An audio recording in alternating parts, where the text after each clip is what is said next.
படுத்து கிடந்ததும் கொஞ்சேதானே பண்ண பூஞ்சோரதானே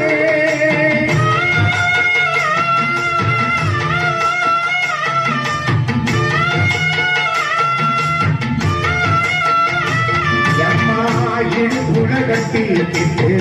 நீச்சல் பழகினதும் கொஞ்சேதானே பண்ண பூஞ்சோரதானே படுத்து கிடந்ததும்